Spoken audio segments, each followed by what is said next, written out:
예배 시간이 됐습니다. 다 같이 묵상 기도드림으로 주의 오후 예배 시작하겠습니다.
찬송 올리겠습니다. 찬송가 212장입니다. 212장입니다.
이 시간에는 시편 75편입니다.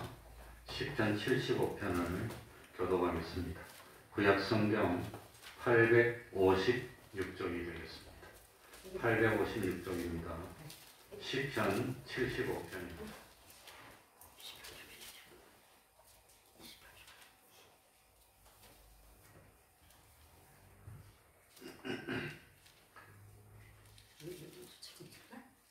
목소리를 맞추어서 한 절씩 바꿔가면서 읽겠습니다. 하나님이여, 우리가 주께 감사하고 감사함은 주의 이름이 가까움이라. 사람들이 주의 기사를 전파하나이다. 주의 말씀이 내가 정한 기약을 정하며 정의로 판단하리니. 땅의 기둥은 내가 세웠거니와 땅과 그 모든 거민이 소멸되리라 하시도다. 내가 오만한 자로 오만시 핵심을 하며 횡악자로 뿔을 들지 말라 하였느니 너희 뿔을 높이 들지 말며 교만한 목으로 말하지 말지어다.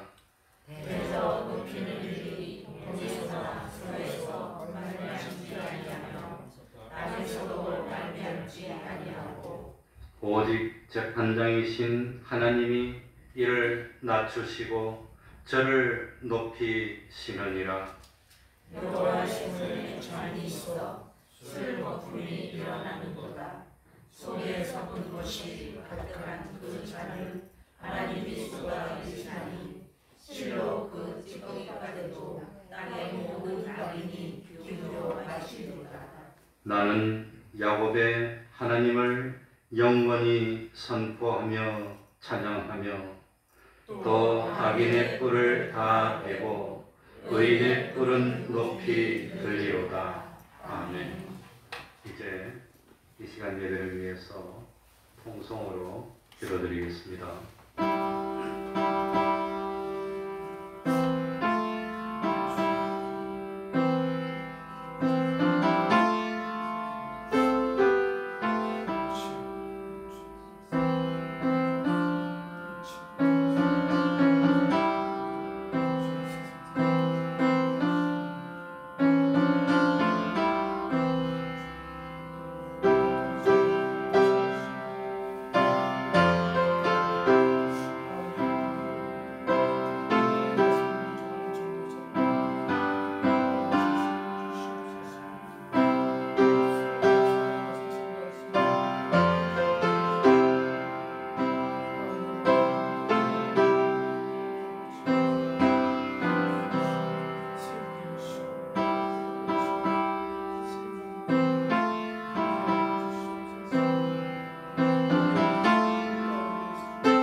하나님의 말씀 창세기 2장 15절입니다. 창세기 2장 15절입니다.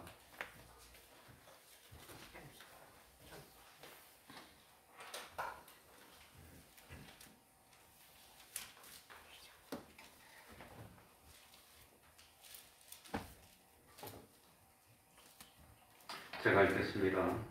창세기 2장 15절입니다. 여호와 하나님이 그 사람을 이끌어 에덴 동산에 두사 그것을 다스리며 지키게 하시고 여호와 하나님이 그 사람에게 명하여 가라사대 동산 각종 나무의 실과는 뇌가 임의로 먹되 선악을 알게 하는 나무의 실과는 먹지 말라. 뇌가 먹는 날에는 정령 죽으리라 하시니라. 아멘.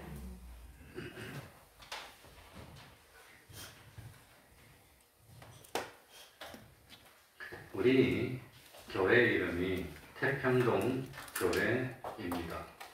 그 이유가 뭐겠습니까?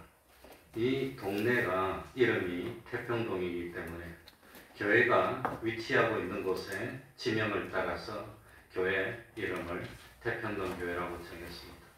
혹시 우리들이 전 태평동 교회라고 정하기 전에 다른 분이 먼저 태평동 교회라고 하고 있으면 우리가 태평동 교회라고 할 수가 없는데 마침 태평동 교회가 없었습니까? 그 전에 뭐 태평동 교회가 있었다고 하는데 없고 저기 뭡니까? 태평교회는 있더라고요. 그건 안식교회인데 어쨌든지 참 왜 동네 이름을 따라서 교회 이름을 짓게 됐나? 원래 성경에 보면은 이스라엘 땅에 초대교회부터 교회를 만들 때 그 지명에 교회가 있으면 그게 교회 이름입니다. 그러니까 그 당시는 세상에 뭐 교회가 없었으니까 그러니 예루살렘에 교회가 생기니까 예루살렘 교회가 됐습니다. 이 예루살렘 교회는 예수님의 동생 의인 야고보가 목회를 했던 것이고 예수님의 제자들이 있었던 교회입니다. 그리고 참 이 예루살렘에서 핍박받던 성도들이 피해서 안디옥에 갔습니다. 안디옥에서 또 모여서 예배를 드리니까 그게 안디옥 교회가 됐습니다. 바로 이 안디옥 교회는 바나바가 있었던 교회였고 이 바나바가 안디옥 교회에 있다가 길리기아 다소에 홀로 있던 사도 바울을 불러와서 그래서 신약 교회의 역사가 시작되도록 했던 교회가 안디옥 교회입니다. 사도 바울을 안수해서 복음을 전하도록 파송했던 교회가 안디옥 교회입니다. 그리고 사도 바울은 세 차례에 걸쳐서 전도 여행을 하면서 교회를 세웁니다. 빌립보 땅에서 복음을 전해서 교회를 세우니까 빌립보 교회가 됐습니다. 에베소 땅에서 참 복음을 전하고 교회를 세웠더니 에베소 교회가 됐습니다.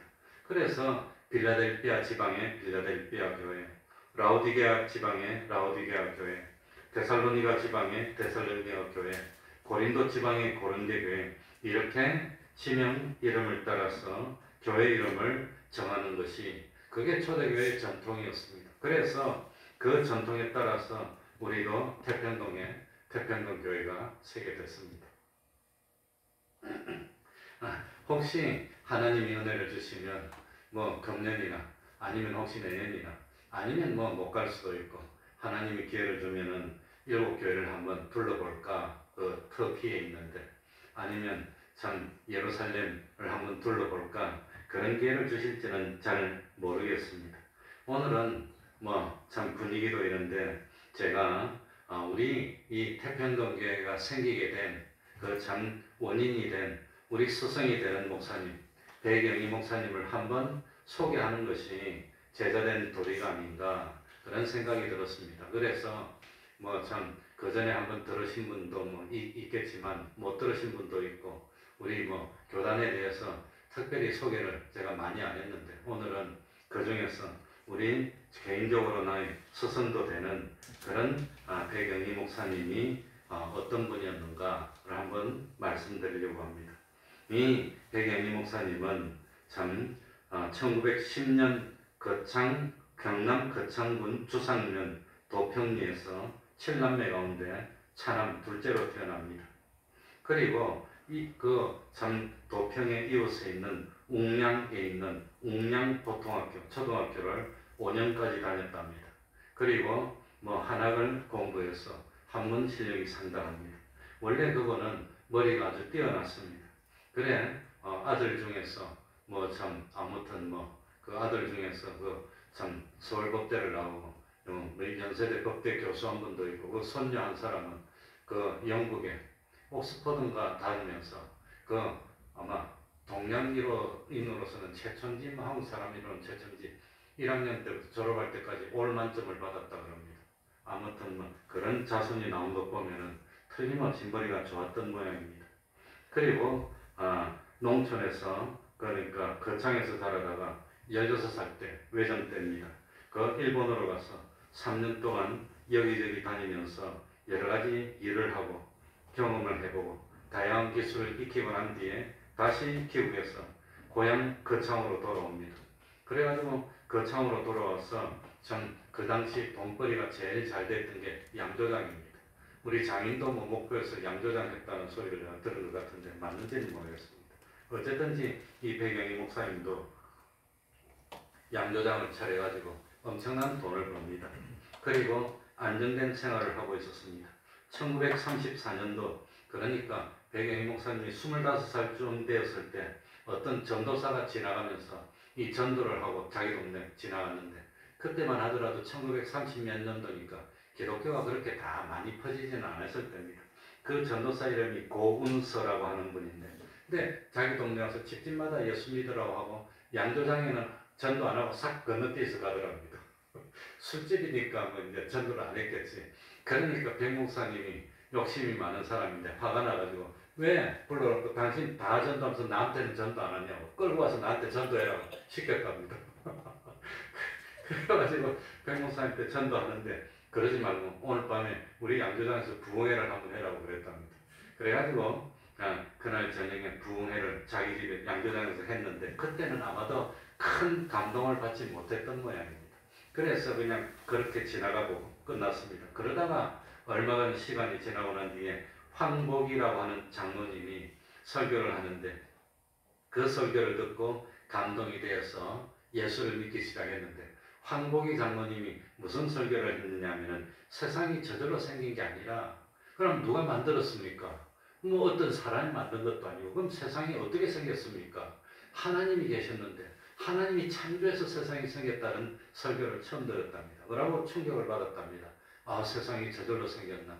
전 어릴 때 이 세상이 공룡 알 속에 있으면 어떡하나 뭐 그런 걱정을 많이 했는데 아무튼 뭐 그리고 참 세상이 끝까지 계속되는 것이 아니라 언젠가 이 참 하나님이신 예수님이 세상에 오시면은 세상의 역사가 다 끝이 나고 심판이 되고 그 다음에 예수 믿은 사람 하늘 날아가고 안 믿은 사람 지옥 간다는 그런 말을 듣고 아마 충격을 받았던 거예요. 그러니까 그 당시는 그렇게 와서 전도사가 이야기를 하고 성경을 읽어주면 받아들이는 거예요. 그대로 믿는 거예요.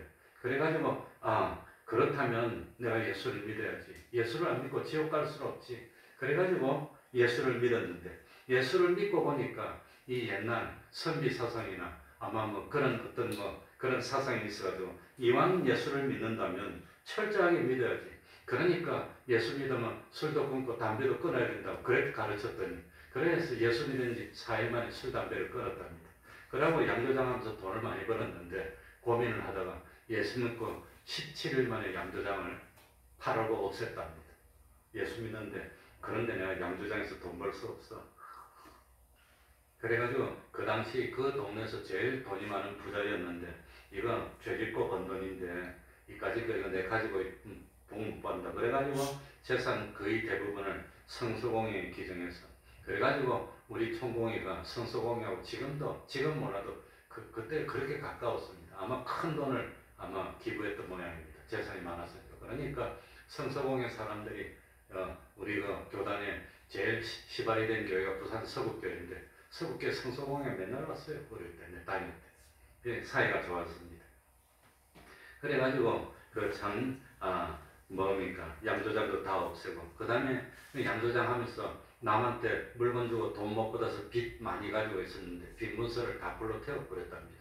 다 없애버리고 이거 그 다음에 그 예수를 믿어서 성경을 읽어야 된다 그러니까 3년 동안 산에 다니고 기도하면서 집에 앉아 성경만 봤는데 아마 뭐 좀 여유가 있어서 그랬는지 성경을 얼마나 앉아서 봤는지 엉덩이가 짓무를 만큼 앉아서 성경을 보고 그 당시 사람들은 거의 교육방법이 암송이니까 성경을 거의 다 암송했다 그럽니다.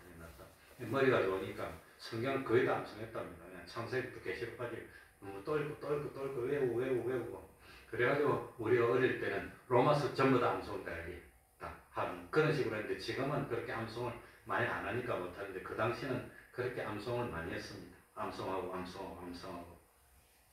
그래가지고 참 25살 때 예수를 믿었는데 28살 때 집사가 되면서 그 무급으로 그 당시에 주남선 목사님의 지도를 받으면서 자기 고향에 있었던 웅량교회, 옆에 있는 봉산교회, 옆에 운기교회, 그 다음에 거창에 저 꼴짝에 있는 계명교회 네 군데를 딱 돌아다니면서 집사로 무급으로 교회를 목회를 하는 거예요. 네 군데. 그러니까 그 옛날에 교회는 조그만 게 있는데 목사님이 없으니까 집사인데 무급으로 네 교회를 돌아다니면서 설교를 하면서 참 목회를 했는데 그렇게 생활을 12년을 했답니다.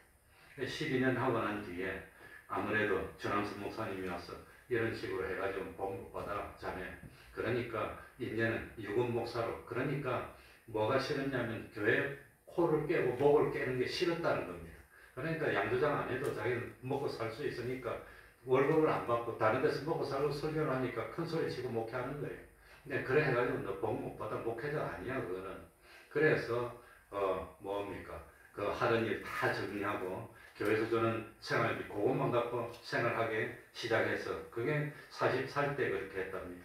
그러면서 완전히 좀 유급으로 풀타임 목회를 한 게 지금도 있습니다. 위천교회. 지금도 거창에 위천교회가 있습니다. 위천교회에서 목회를 시작하고 그리고 그러면서 당시에 호주 선교부에서 경영하던 진주에 있는 성경학교를 다니면서 공부를 했고 손양호 목사님도 성경학교를 다니면서 주기철 목사님을 만나서 그 참 신앙이 들어갔는데 그 진주 성경학교를 나오고 그리고 부산에 있는 고려신학교를 들어갔습니다.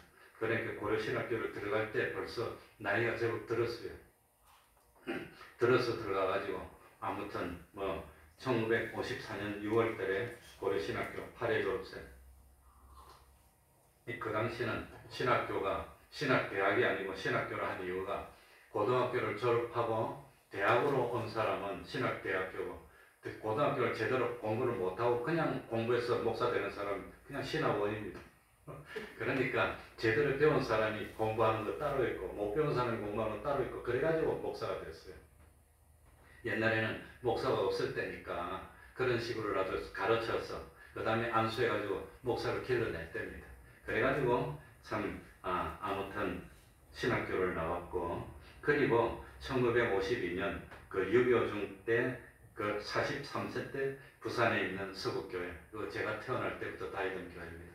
그 대학을 서울로 왔기 때문에 이 서울로 올라오기 전까지는 그 교회에서 태어났고 다니고 저는 할아버지가 목사였고 우리 어머니는 서북교회 출신의 어떤 여자 성도였고 우리 아버지는 초량에 있는 초량 성결교회 목사 아들인데 중매를 해가지고 결혼했는데 할아버지 목회하는 그 초량교회를 안 가고 서북교회로 왔으니까 이 교회가 아주 그냥 독특하기도 하고 그냥 아무튼 다른 데로 안 가는 그런 교회였던 모양입니다. 그래가지고 우리 어머니도 그 서북교회 53년도부터 다녔고 제가 그래서 서북교회 다녔고 43년 때 서북교회 제3대 목회자로 된 영희 전도사가 부임을 합니다. 그런데 그 서북교회는 부산에 있는 고신교회 중에 아주 유명한 항석교회라고 있습니다. 부산에서 그 당시에 제일 컸고 오래된 교회인데 항석교회 출신의 그 김영준 장로님 그 다음에 서북교회를 개척한 분이 누구냐 손양원 목사님의 친동생인 손이원 목사님이 개척을 합니다. 손이원 목사님이 항석교회 김영준 장로님하고 몇몇 집사들하고 모여가지고 서북교회를 만듭니다. 그래가지고 그 후에 그 손이원 목사님이 떠나고 서북교회 2대 목사님이 누구냐 그 유명한 김창인 목사님입니다. 충현교회를 개척해서 만든 분. 그분이 서북교회 2대째 목사님입니다. 왜 김창인 목사님이 유명한 사람이니까 서북교회가 부흥돼가지고 그 당시로 1949년 50년 요 당시에 500명이 나왔다니까 얼마나 큰 교회입니까? 그러니까 서북교회가 이 건물이 굉장히 컸어요. 그 당시에 500명이니까 1950년도에.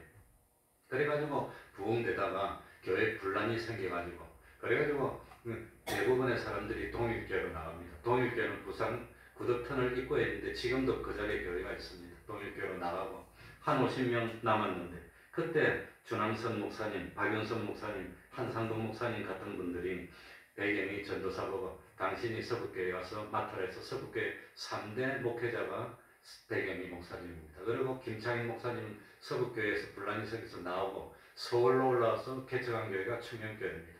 지금 있는 충현교회 그건 이제 서북교회에 있다가 올라서 개척한 겁니다.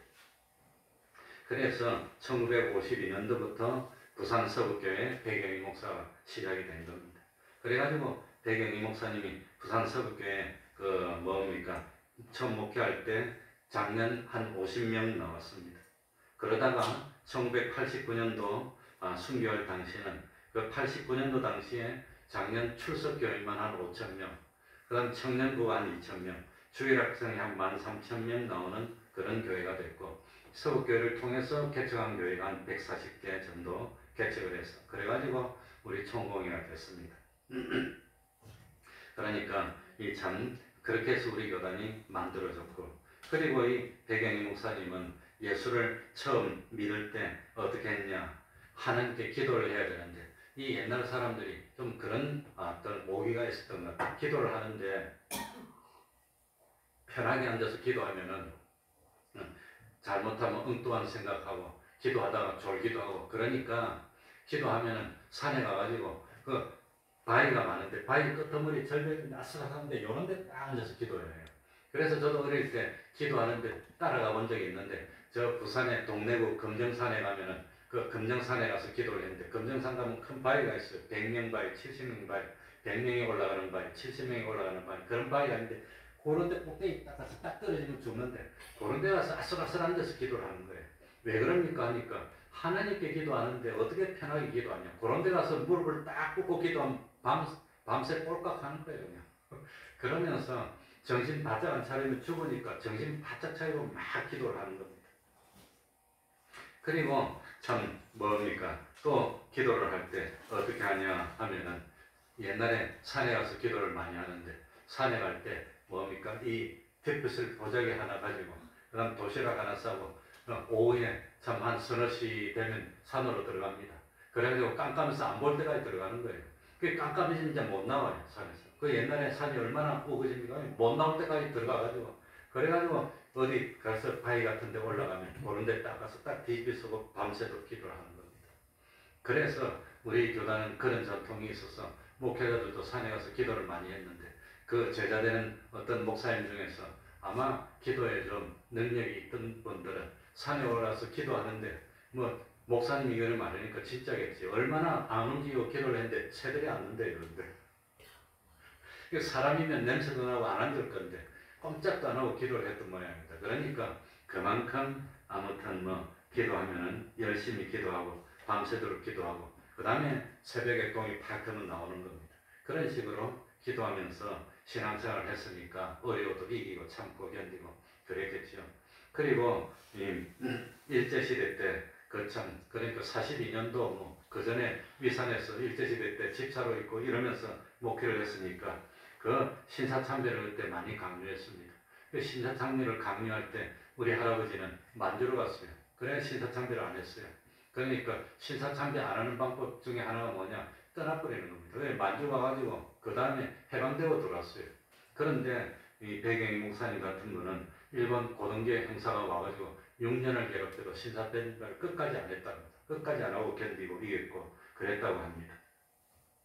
그리고 우리 백명희 목사님의 아들인 백동환 장로도 주일학교 때부터 신사참배를 거부하다가 학교에서 퇴학을 당했어.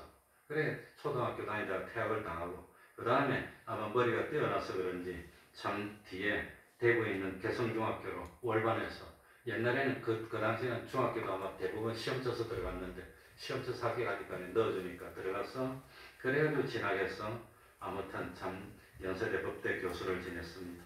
그리고 해방 후에 거창 지방에 유명한 좌익 세력이 전동해가지고 양민 학살 사건이 거창에 많이 일어납니다. 그래가지고 면 단위마다 이거 뭡니까 좌익 건국준비위원회 뭐 이런 걸 만들어가지고 이제 활동을 많이 했는데 근데 백영희 목사님이 있는 고재면이 우리 뭡니까 고재면에 무슨 교회가 있죠?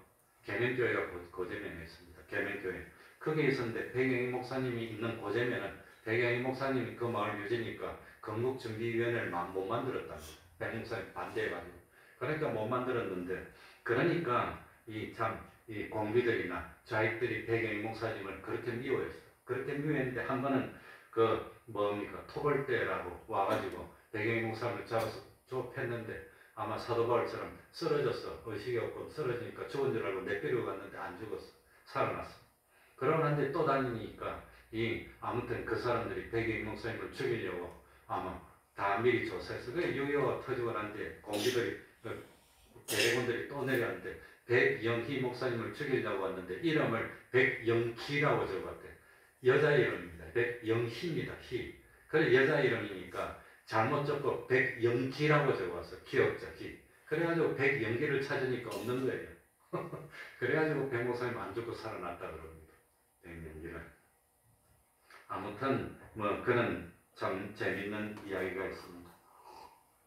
그리고 유교 공산 친화에서도 참 하루에 3번씩 종치면서 3번 예배를 드렸답니다. 예배를 드렸는데 딱 한번 실수한 게 뭡니까? 그 전쟁 때 제일 겁나는 게 비행기 폭격이 제일 겁난답니다. 참고로 비행기 같은 게 폭격하고 총 같은 게 날라오면은 이 나무 같은 거는 막아주지를 못합니다. 뭐가 오히려 더 보호를 많이 하냐? 솜이불 두꺼운 거 오면은 다 막아준다. 솜이불 속에 들어오면 총알들이 삥 돌면서 확 휘말려가지고 뚫고 못 들어와요. 그래서 오히려 솜이불 두꺼운 것이 뭐 폭탄이나 이런 걸 막는 데는 더 도움이 됩니다. 그러니까 비행기에서 폭탄이 막 떨어지면 겁나니까 이불이 두꺼운 거 뚫고 딱 여름에 더울 때 수복 그 밑에서 떨고 있는 거예요. 그러니까 이 교회 집사님들이 와가지고 혹시 미군들이 폭격하면서 잘못해서 우리 교회 폭격해서 망가지면 어떡합니까? 그러니까 교회 폭격 안 하도록 교회 페인트로 처치라고 씁시다고 그러더랍니다. 그래서 처치라고 쓰자고 그래서 그래 페인트로 크게 CHURC 처치라고 썼는데 그때부터 겁이 나가지고 예배를 못 드리고 그러니까 하나님을 의지해서 해야 되는데 처치라고 써놓고 그거 의지하려고 했으니까 그게 잘못해서 그 다음부터 겁이 나가지고 예배를 못 드리고 어려움을 당했다는 그런 이야기를 아무튼 들었습니다. 그리고 백예미 목사님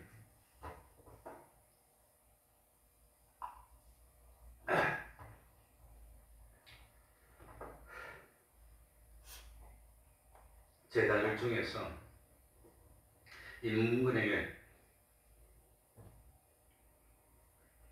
끌려가서 순교한 사람이 2사람이 있습니다.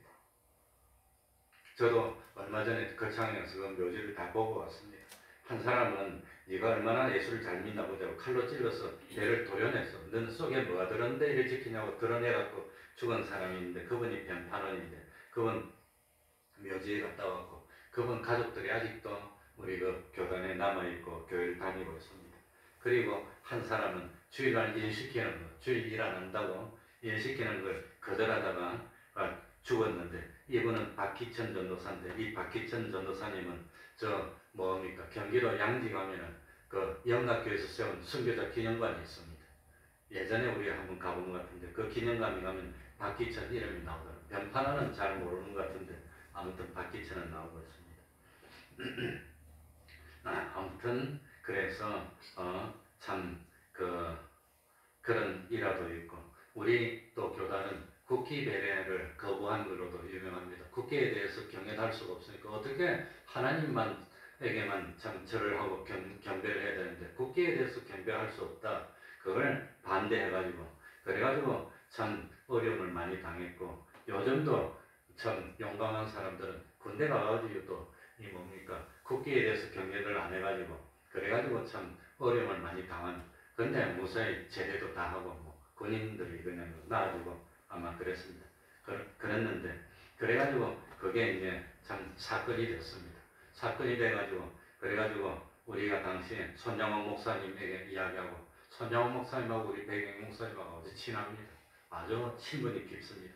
그래서 손장원 목사님에게 말해서 건의를 해서 그 당시에 뭡니까 그 내무부 장관이 이범석인데 내무부 장관이 주선을 해가지고 국무회의에서 국회에 대해서 경례를 할 수 없으니까 경례라고 하지 말고 국회에 대해서 주목구라고 하라고 바뀌었어요.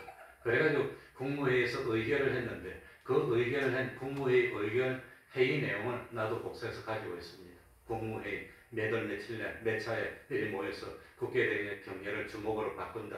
그걸 우리가 가지고 있습니다. 그걸 나도 가지고 있습니다. 원본은 아니지만 그걸 기념으로 우리가 다 하나씩. 그러니까 그만큼 우리들이 많이 했고 그 다음에 언젠가 노무현 대통령 때인가 국회에 대해서 경례하는 것도 그게 뭐 군국주의 자상이 그거니까 거기에 대해서 안 하려고 자기들이 자료를 모았는데 자료를 어디 가서 모았냐? 우리 공에 와서 모았어요. 우리 공에 와서 국회에 대해서 경례단에서 문제가 생겼던 남천교회 뭐 개명교회 이런 데 다니면서 옛날에 있었던 거 국무회의 이런 거 다 모았는데 거기에 대해서는 그분들이 운동을 못 일으키고 그냥 끝이 났습니다. 없는 걸로 됐는데 아무튼 우리 교단은 그만큼 우상 숭배를 안 하고 신사참배도 하지 않고 아무튼 공산치하에서도 굴복하지 않고 예배를 드리고 지켰던 그런 전통이 있는 교단입니다.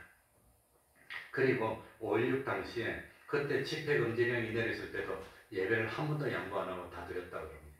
그만큼 수요일 밤, 금요일 밤 새벽 예배도 다 했다고 그럽니다. 아무튼 그러니까 평생 근검했고 마지막에 이 배경희 목사님이 80세가 됐을 때 새벽기도를 인도하다가 그 새벽기도를 인도하고 있는데 괴한이 올라서 가슴에 칼을 찔러서 그 당시에 서북교회 새벽기도 보통 한 800명에서 1000명 정도 나왔는데 그 800명, 1000명이 보는 앞에서 칼에 맞아서 죽음을 당했습니다. 그러니까 순교라고 하고 뭐 순교를 안 해도 순직이라고는 할 수 있을 겁니다. 새벽기도 인도하는 단상에서 앉아서 인도하다가 무달에서 팔을 맞고 피를 흘리고 쓰러져서 돌아가셨습니다. 그러니까 그렇게 해서 참 우리 교단이 일이 됐고 그 제자들이 아직도 남아서 이렇게 참 신앙을 지키고 있으니까 이게 뭐 참 얼마나 그 우리 교단 순교의 피로 시작한 교단이라고 할 수 있고 끝까지 보수적으로 지키는 그런 교단입니다. 저는 개인적으로는 우리 어머니가 1953년도에 참 결혼하기 전에 처녀 때 그때부터 석교회를 다녔고 그리고 참 지금까지 내가 여기서 신앙생활에서 목사가 됐습니다. 그러면 본론으로 들어가서 하나님이 누구십니까? 하나님이 어떤 분입니까? 하나님이 누구십니까? 하나님이 누구시냐? 하나님이 어떤 분이냐? 그걸 참 크게 말하면 6가지인데 하나님은 첫 번째로 나를 세상에 존재하게 하신 분이 하나님이십니다. 그러니까 물론 전 부모님이 낳아주셨지만 하나님이 내 부모를 통해서 나를 세상에 존재하게 하셨다는 겁니다. 그러니까 참 하나님은 나의 원인이십니다. 온 세상이 전부 다 반대하더라도 하나님이 허락하지 않으면 그건 안 되고 하나님이 잘 되게 하면 온 세상이 못되게 하더라도 잘 될 수밖에 없는 하나님이 주권자시라는 걸 우리들이 첫 번째로 믿어야 되는 겁니다. 그러니 하나님은 세상을 창조하신 분이고 하나님은 나를 세상에 존재케 하신 분이고 하나님만이 주권자라고 하는 겁니다. 그리고 두 번째로 하나님이 누구십니까? 하나님은 나를 영원히 변함없이 사랑해 주실 유일한 분입니다. 정말 나를 사랑해 줄 분이 누굽니까? 누가 날 사랑해 주고 누가 날 아끼겠습니까? 하나님입니다. 하나님. 그 어머니도 아껴주는데 어머니는 나를 사랑해 주고 싶어도 사랑할 수 있는 능력이 없어요. 어머니는 아들을 지켜줄 수 있는 능력이 없어요. 그래서 나도 그랬습니다. 내가 아버지인데 내가 능력이 없어.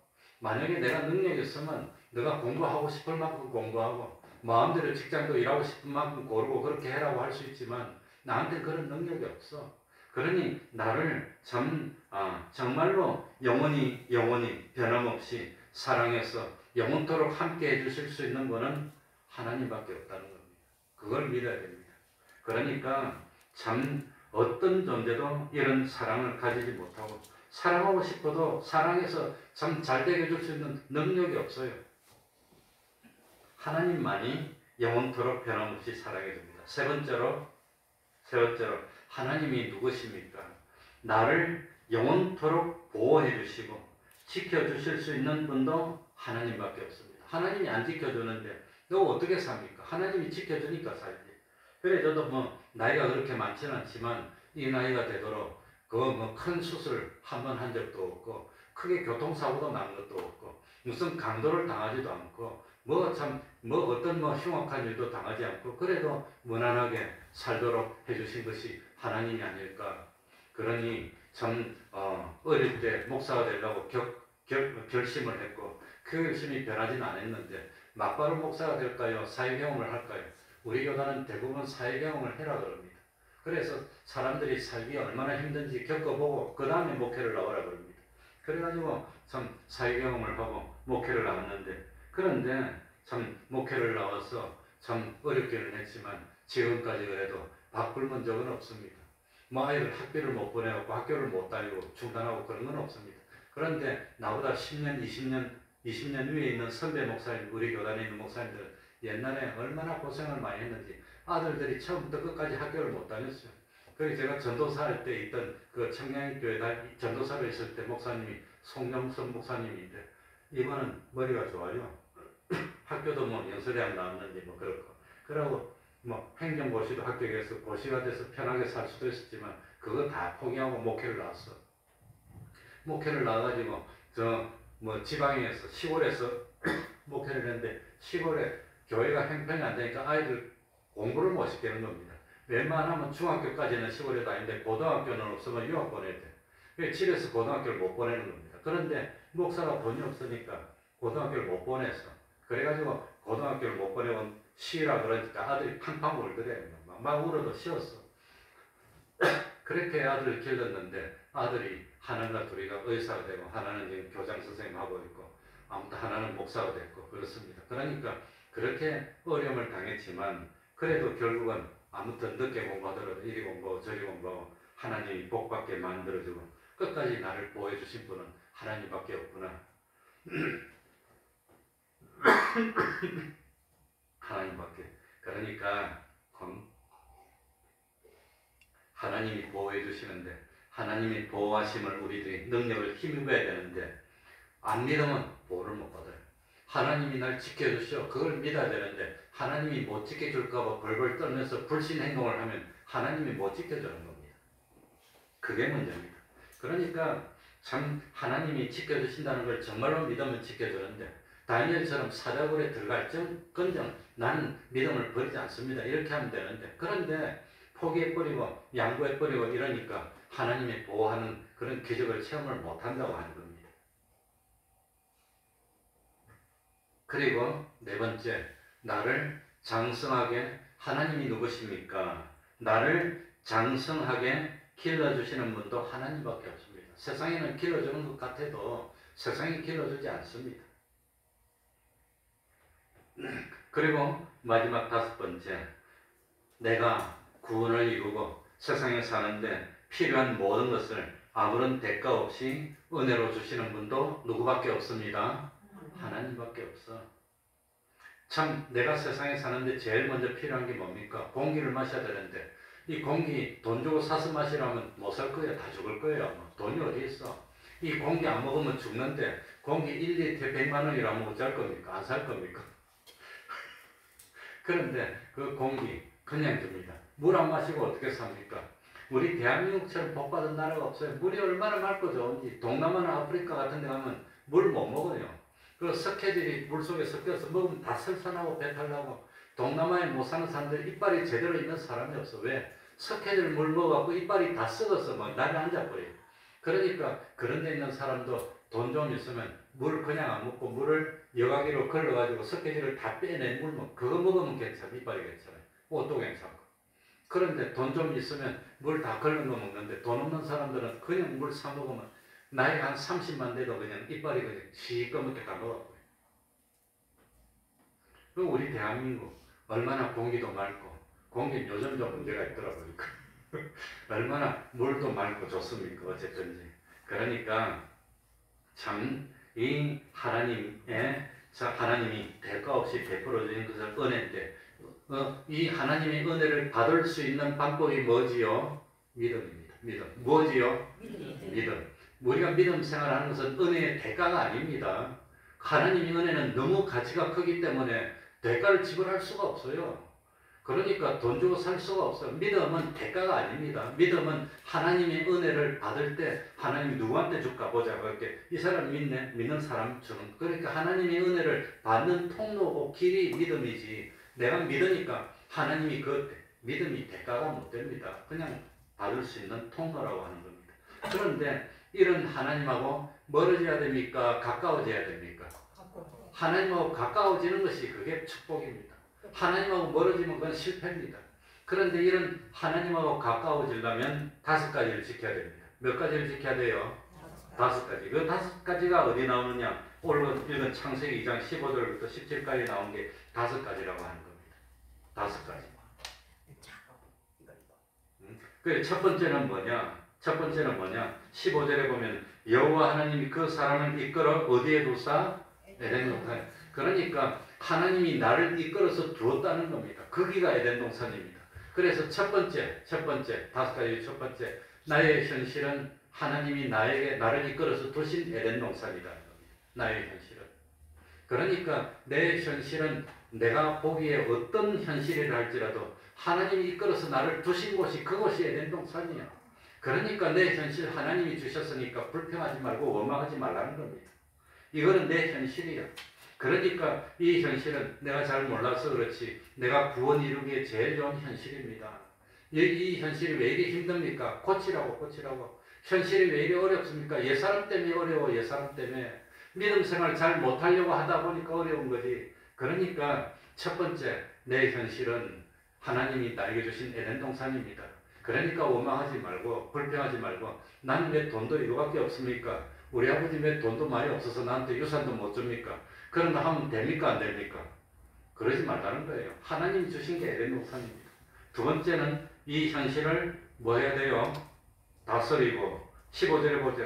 그것을 다스리고 다스리는 것은 어떻게 하는 게 다스리는 겁니까? 내가 현실에 피동되면 다스리는 게 아닙니다. 내가 현실에서 이 현실을 갖다가 마음대로 지배해야지. 마음대로 해야지. 내가 현실에 왔다 갔다 하면 그건 다스리는 게 못 된다고 합니다. 그래서 현실에 피동되지 않고 능동적으로 신앙을 지켜나가는 게 다스리는 겁니다. 능동적으로. 그러니까 기분에 따라서 감정에 따라서 형편에 따라서 이랬다가 저랬다가 하면 안 됩니다. 우리 신앙은 형편과 감정에 따라서 이랬다가 저랬다가 하면 다스리는 게 아닙니다. 현실에 피동되는 겁니다. 비 오니까 교회 안 나오고 5월 5일 어린이날이니까 교회 안 나오고 그러면 그건 다스리는 게 못 된다고 하는 겁니다. 그거 아닙니다. 어떤 경우도 어떤 경우. 그 다음에 세 번째는 현실을 뭐 해야 돼요? 지켜야 돼. 다스리고 지키는 것은 뭡니까? 현실에서 하나님이 허락하지 않는 것을 물리치는 겁니다. 현실에서. 하나님이 하나님이 그 뱀이 와가지고 먹으라 말라는 하나님이 하실 일이지 뱀이 할 일이 아니에요. 그거 하나님만이 주장할 수 있는 건데 먹어도 되고 안 먹어도 되고 먹으면 안 되고 그건 누구만 정할 수 있습니까? 하나님만 정할 수 있어. 근데 뱀이 와서 먹어도 되니 안 되니 넌 그런 소리 하지 말라. 이렇게 물리쳐야 되는데 아담이 그렇게 못했어. 지켜야 됩니다. 그리고 네 번째, 모든 선악과 말고 모든 과실은 마음대로 먹을 수 있다. 마음대로 먹을 수 있다는 건 뭡니까? 하나님 앞에서 죄가 안 되면 범인 내에서는 땀 흘리고 열심히 노력해라는 겁니다. 그러니까 일하지 않는 자는 먹으려고도 하지 말라는 겁니다. 예수 믿는 사람은 입 벌리고 하고 있으면 하나님이 넣어줍니까? 16 동안은 열심히 일하라고 그랬습니다. 그러니까 믿는 사람, 다른 안 믿는 사람보다 열심히 해야 돼요. 그런데 일 안 하면 됩니까? 열심히 나름대로. 그러니까 죄 짓는 것 말고는 지금 하나님 말씀 어기는 것 말고는 6 동안 열심히 노력하면 하나님이 적절하게 복을 줘서 자식도 양육하고 먹을 수도 있고 입을 수도 있도록 하나님이 만들어 주시는 겁니다. 그게 임의로 먹는 겁니다. 마지막으로 그 많은 건 뭐죠? 뭐 많은 먹지 말라? 선악과는 먹지 말라. 선악과 먹지 말라는 게 무슨 뜻입니까? 지금 선악과 있습니까? 사과가 선악과입니까? 선악과 먹는 게 어떻게 하는 거지요? 하나님의 말씀을 어기는 게 선악과 먹는 겁니다. 하나님의 말씀을 어기지 말라는 거예요.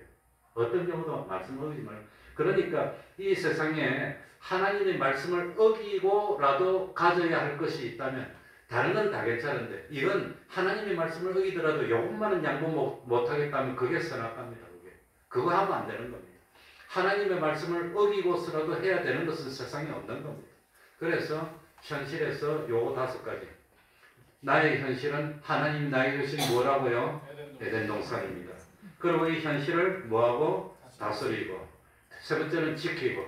또 모든 이 과실은 임의로 마음대로 먹을 수 있으니까 마음대로 열심히 노력해야 돼. 하나님 말씀을. 그리고 15번째는 어떤 경우도 하나님의 말씀을 어기지만 않으면 하나님하고 가까워지는 겁니다. 그렇다면 그렇게만 하면 하나님이 나를 책임져 주시고 하나님이 나를 지켜주시고 하나님이 나를 참 양육해 주시고 하나님이 보호해 주시고 은혜도 베풀어 주시고 끝까지 책임져 주시고 세상 사는데 필요한 것 적절하게 하나님이 다 주신다고 하는 겁니다.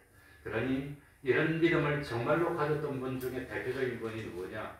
우리 교단을 만들었던 배경희 목사님이고 그 제자들을 가진 우리들이 모여서 말씀대로 믿어야 됩니다.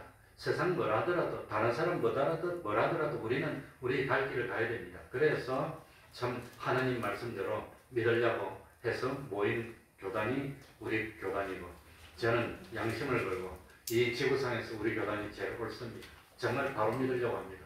다만 개인적으로는 좀 삐뚤어진 경우도 있고 잘 못하는 경우도 있고 그렇지만 그 배경희 목사님을 통해서 하나님이 주신 이 하나님 중심 사상 말씀 중심의 사상 그거는 참 2000년 기독교 역사 교리사를 보더라도 이거는 옳다고 하는 겁니다.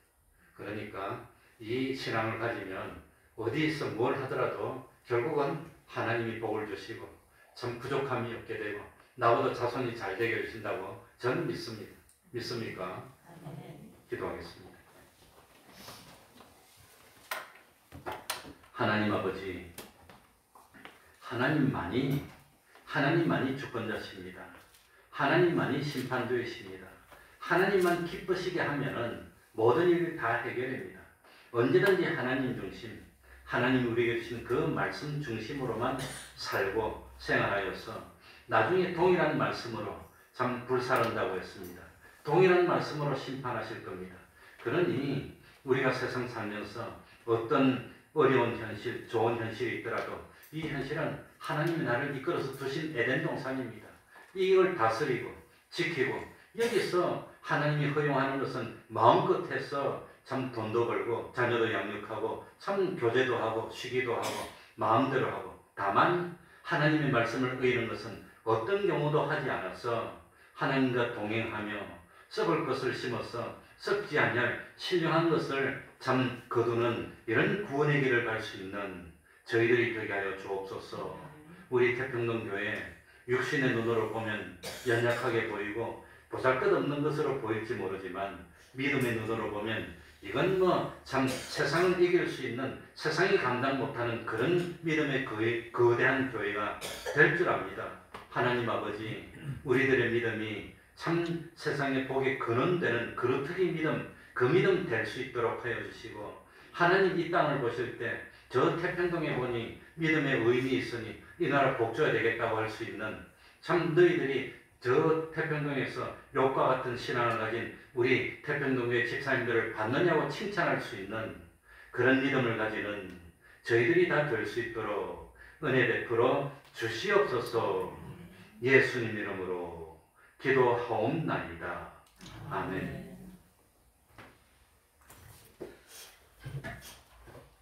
찬송 올리겠습니다. 찬송가 268장입니다. 268장입니다.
이한영에게 무죄 선고를 한 사람이 이해창입니다. 그 무죄 선고할 때 나 대법원에 갔었어요. 그 이해창 무죄 선고했는데 무죄 선고한 이유가 뭐냐? 심신미약이가. 근데 이해창 대통령이 못됐어요. 그래가지고 사람 죽여놓고도 무죄 선고 받았으니까 나오려고 했는데 그때 김영삼 찾아왔습니다. 김영삼이 서북교에 있는 부산 서구에서 국회의원을 수십 년간 했기 때문에 그 찾아와서 저 사람 죽였는데 그냥 나오려는데 안 된다, 못 나오게 해라 그랬더니 못 나오게 해갖고 저 뭡니까 그 어디지 주황산 있는 데가 청송감호소에 넣어가지고 그래가지고 한 20년 이상 있다 나왔습니다. 그 나는 사람이 김영삼이 그 다음에 대통령이었습니다. 여담입니다. 이해창은 두 번이나 다 나서 못했고 무죄했고 그 사람은 어째 무죄입니까? 무죄가 뭐 정신미약이 새벽기도 새벽에 와서 찔러 죽일 수 있나요? 그것도 한 번에 탁 여기를 찔러서 심장 밑에 딱 대동맥을 끊어서 처리하고 죽었는데 이거 칼jel입니다. 안 그러면 못합니다. 아무튼 그건 여담입니다. 예. 어쨌든지 우리 예수 믿는 사람은 매일 기도입니다. 매일 성경 읽기. 그리고 때를 얻든지 못 얻든지 뭐에 힘써야 되지요? 전도에 힘쓰는 겁니다. 수요일 예배 나오시기 바랍니다. 새벽기도 하루라도 나오시기 바랍니다. 못하면 집에서라도 하시기 바랍니다. 그리고 5층에 오늘 조명기구 많지 않습니다. 근데 그거 뭐 한 몇 번 나누면 될 것 같은데 나가서 매번 그건 세니까 내놓으면 다 가져갈 겁니다. 협조해 주시기 바랍니다. 그러면 다 같이 일어나셔서 3장 찬송 부르고 주기도문으로 예배를 마치겠습니다.